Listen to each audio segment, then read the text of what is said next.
pense qu'il est bon de commencer cette conférence de presse en rétablissant la vérité. Je suis l'avocat de 18 militants du PDCI qui n'apprécient pas la façon dont les choses sont conduites aujourd'hui dans le cadre de ce congrès et qui ont décidé d'actionner la justice. Et aujourd'hui, pour nous, il s'agit de parler essentiellement de droit, sans passion, en invoquant uniquement les textes. Donc ici, nous avons les 18 mandats de pré-congressistes délivrés par le coordonnateur du congrès du PDCI, M. Niami Ngoran, et le président du comité d'organisation pratique, le professeur Maurice Kakou-Ikalo. Ces personnes ne sont pas contentes et elles soulèvent un certain nombre de griefs. Le premier grief que nous avons relevé, c'est ce que nous avons appelé la composition irrégulière du congrès. Je suis venu là également parce qu'il faut parler de texte avec les statuts et règlements intérieurs du PDCI AD. Ces statuts ont été adoptés lors du 11e congrès qui s'est tenu du 4 au 8 avril 2012. Je suis venu avec ces statuts. Je suis venu avec les résolutions de ce congrès. Que disent les statuts du PDCI AD? Les statuts du PDCI AD donnent la composition du congrès. Le congrès est composé du président du parti, du secrétaire général du parti, du conseil politique, du bureau politique, du grand conseil et des secrétaires généraux des sections et des délégués généraux. Et il est indiqué que le collège électoral comprend les membres des organes composant le congrès. Donc tous les organes que j'ai cités sont partie intégrante du congrès. Nous avons des délégués généraux. Et nous avons également un article 41 du règlement intérieur du PDCI. C'est un article extrêmement important. Cet article dit ceci: les membres statutaires énumérés à l'article 27 des statuts, les sections et délégations générales du PDCI sont représentés par deux délégués choisis au sein du bureau de la section ou de la délégation générale par le secrétaire des sections ou les délégués généraux. Les listes des délégués doivent être établies et communiquées au secrétaire général 60 jours avant la date fixée pour l'ouverture du congrès. Pour l'instant, on parle de la composition du congrès. Donc, on a des membres statutaires et sont adjoints aux membres statutaires les délégués. Il y a 2 délégués par section au niveau du PDCI. Il y a environ 3000 sections. Et 2 délégués par section, ça fait près de 6000 personnes.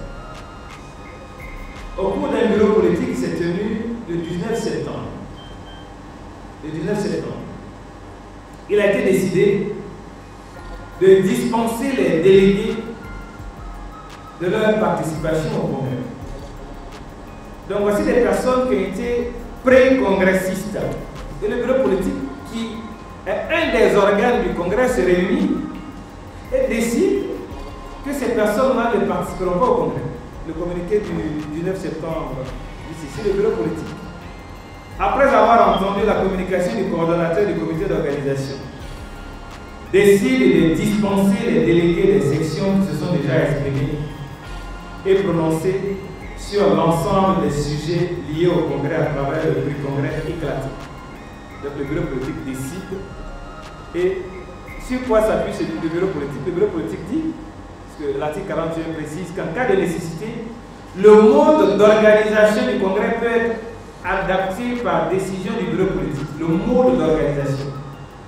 L'article 41 parle de mode d'organisation, mais ne parle pas de composition du congrès. Alors, pour prendre un exemple assez pratique, c'est comme si les députés de l'Assemblée nationale se réunissaient et disaient, étant donné qu'on a quelques difficultés de déplacement au niveau de l'ouest du pays, à certains villages qui sont inaccessibles, nous décidons que ces régions-là sont exclues du processus électoral. Donc aujourd'hui, dans l'organisation de ce congrès, le bureau politique a décidé d'exclure 6000 congressistes. les 18 personnes qui se plaignent ne sont qu'un échantillon des personnes qui ne sont pas contentes de la façon dont les choses sont conduites. Deuxième élément que nous souhaitons relever pour faire constater la constitution irrégulière du Congrès, c'est le bureau politique. Le bureau politique qui s'arrange le droit d'écarter 6 000 personnes du Congrès du PDCI, ce bureau politique-là, il n'est pas régulier parce qu'il est composé de 700 membres, alors que les statuts ont bien prévu 210 membres. Et que si nous avons les dispositions statutaires en dehors du Congrès, personne au niveau du PDCI, qu'il s'agisse du président du PDCI ou du bureau politique, ne peut s'arroger le droit de modifier la composition des organes. Deuxième autre élément, le Grand Conseil. L'article 52 des statuts précise que le Grand Conseil est constitué de 1000 membres.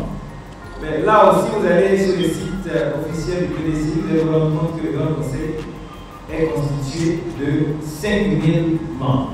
Donc non seulement le bureau politique n'a pas de qualité pour écarter les congressistes, mais en plus, le bureau politique, qui a cru devoir le faire lui-même, est constitué de façon tout à fait irrégulière.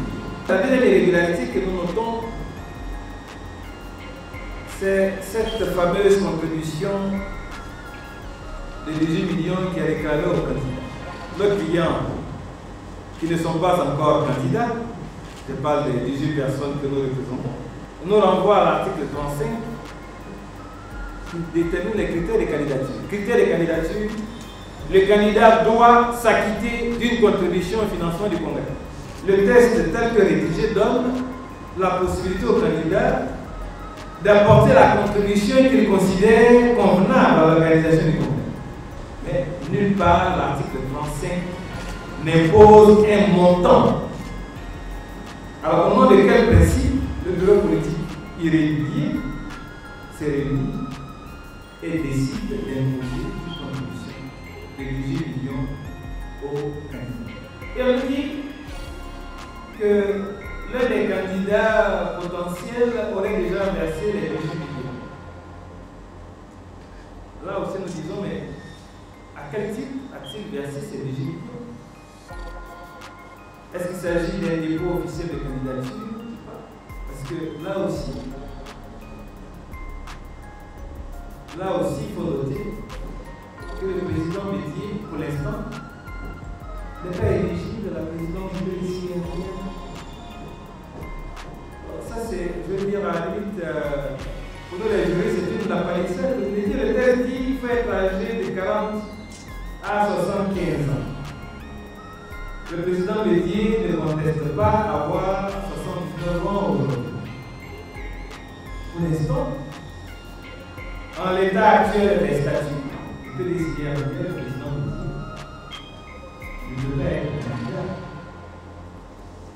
Donc les 18 millions qui auraient été versés de dans quel cas, ces 18 millions ont été versés. Il est devrait être candidat pour l'instant. Du moins, tant que les statuts n'auront pas été modifiés et régulièrement déposés au ministère de l'Intérieur, tant que les statuts n'auront pas été modifiés. Et là aussi, qui a qualité pour modifier les statuts? C'est le Congrès qui a qualité pour modifier.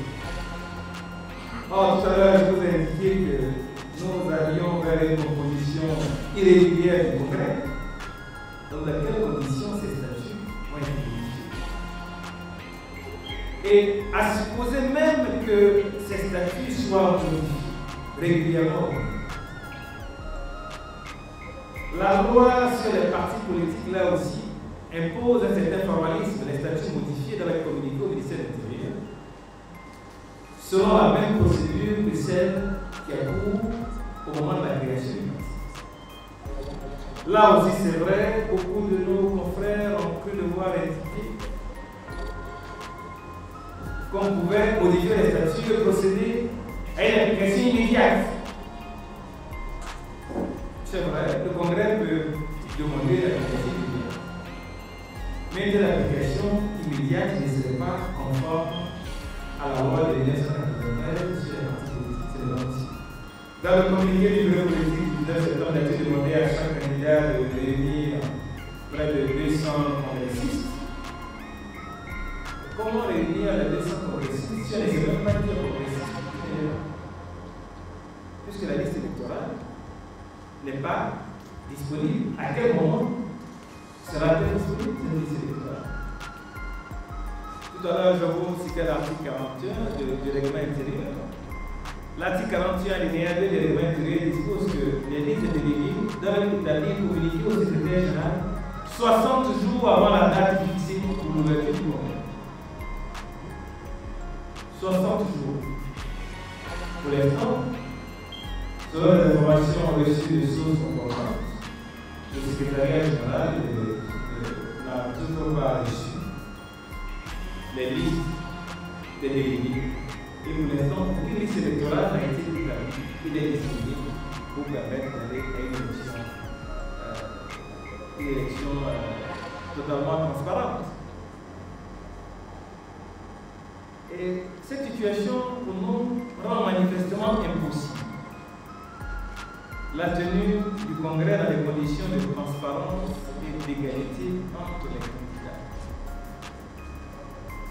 Et les choses sont d'autant plus inquiétantes que nous assistons à ce que nous appelons l'achat de conscience d'une partie du corps électoral par un candidat. Nous avons lu dans certains quotidiens de la place que le président Bédi avait décidé de payer, de verser les 4 années de cotisation des secrétaires de section. Or, les secrétaires de section font partie du corps électoral. Pourquoi un des candidats déciderait de payer la totalité des cotisations des secrétaires de section? Est-ce qu'il n'y a pas là un achat de conscience du corps électoral susceptible de porter atteinte à l'égalité entre les candidats? Et le dernier symbole que je voudrais porter à votre connaissance, c'est que hier nous étions au siège PDCI à Boukoudi. Et nous avons vu sur les murs une annonce concrète. Et à l'entrée du siège, à droite, nous avons une photo géante du père fondateur de la Côte d'Ivoire de PDCI. Et puis à gauche, une photo de même taille de les candidats. Le président Bédi. Vous voyez que c'est une image forte qui marque l'inégalité de traitement entre tous les candidats. Pour toutes ces raisons que nous avons délivré, nous estimons que si au niveau du PDCI et RPA, nous voulons un congrès totalement apaisé, avec des élections libres et transparentes, il faut nécessairement que les réponses soient apportées à cette